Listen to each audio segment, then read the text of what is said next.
কোরবানি দেওয়া যাবে কিনা, কোন কোন পশু দ্বারা কোরবানি করা যায়, কোরবানির গোশত কতদিন ফ্রিজে রেখে খাওয়া যাবে, কোন কোন পশু দ্বারা কোরবানি করা যায়, কোন কোন পশু দ্বারা কোরবানি করা যায় ভাই, এটার উত্তর হলো কোরবানি করা যাবে উট দিয়ে, যদি উটের বয়স হয় 5 বছর। কয় বছর? 5 বছর বয়সী উট। আর গরু দিয়ে কোরবানি করা যাবে, মহিষ দিয়েও করা যাবে যদি গরু মহিষের বয়স হয় 2 বছর।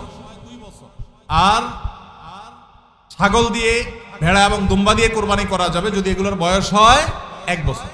তাহলে 3 ক্যাটাগরির পশু, উট আর গরু মহিষ এবং ছাগল ভেড়া দুম্বা, এই 3 ক্যাটাগরির পশু দিয়ে কোরবানি করা জায়েজ আছে।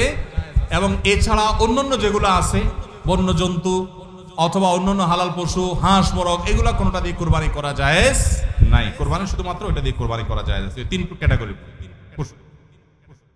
কোরবানির গোশত কতদিন ফ্রিজে রেখে খাওয়া যাবে? কোরবানির গোশত কতদিন ফ্রিজে রেখে খেতে পারবেন? ভাইরা আমার, এটার কোনো লিমিটেশন নাই। এটা নির্ভর করবে আপনার রুচির উপরে। এটা নির্ভর করবে যে আপনি কতদিন রেখে নিজে খেতে চাচ্ছেন বা এটা কতদিন ভালো থাকে তার উপরে।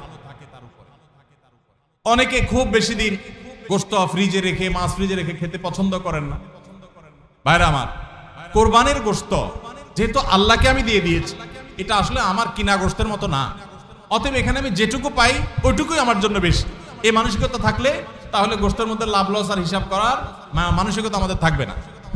কোরবানির পশুর গোশত বেশিরভাগই দান করে দিবেন। আপনি 3 ভাগের 1 ভাগ দান করলেন, 1 ভাগ আত্মীয় স্বজনকে খাওয়ালেন, আরেক ভাগ আপনি রেখে দিলেন।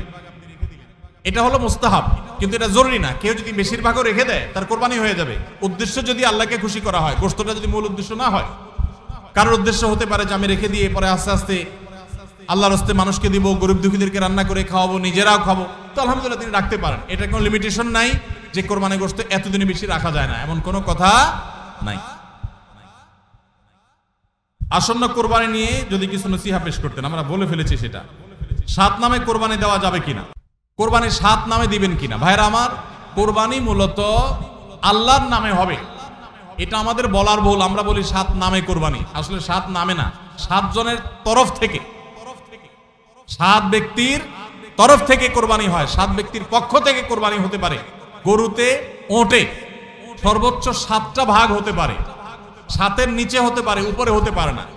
আবার ভগ্নাংশ হবে না, অর্থাৎ 1 ভাগ 2 জনে মিলে নিলে হবে না। বুঝে আসছে কথা?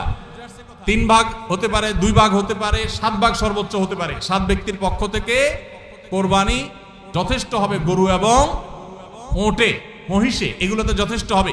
পরিষ্কার নবী করিম সাল্লাল্লাহু আলাইহি ওয়াসাল্লামের হাদিস রয়েছে।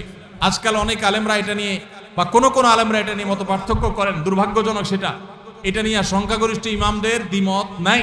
আরব আজম কোন দেশে সংখ্যাগরিষ্ঠ আলেমদের কোনো দ্বিমত নাই যে গরু, ওট এগুলো 7 ব্যক্তির তরফ থেকে যথেষ্ট